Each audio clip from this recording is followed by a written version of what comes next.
رجعت لك عرض الاتنين وعليه واحد هديه. طبعا انتوا فاكرين العرض ده كويس، كنت عامله لك التلاته مع بعض هتاخديهم ب 2000 جنيه، هي اصلا الواحده عامله 900 جنيه، فانا عامله لك عرض هتاخدي اللبانه القمر دي اللي ستانلس ماركت لينز يا جماعه. وطبعا عارفين ماركت لينز كلنا حاجه من انظف البراندات التركي اهي ما شاء الله 2 لتر، حاجه ما شاء الله تحفه. ادي معاكي اول حاجه اللبانه، ومعاكي البراد ال 2 لتر برضو ماركت لينز يا جماعه الاصلي التركي، لينز التركي الحفر الليزر ما شاء الله زي العرض اللي فات بالظبط.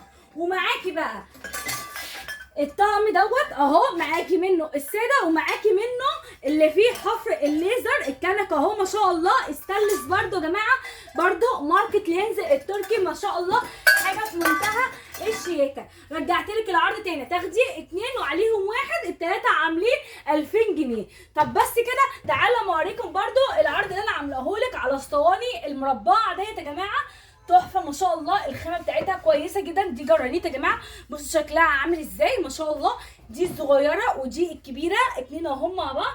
دي سعرها عامل كام يا هديه في العرض؟ دي يا جماعه كان سعرها عامل 1650، داخل العرض هتاخديها ب 1350 جنيه.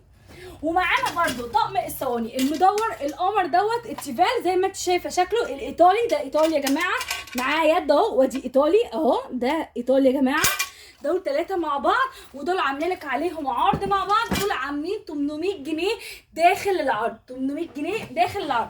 طب تعالي بقى بالنسبه للصواني الجرانيت المارتيف التركي يا جماعه الخالي من الرصاص، حاجه نظيفه جدا. معاكي التلاته مع بعض هتاخديهم برده داخل العرض عاملين 1500 جنيه بدل 1800 جنيه.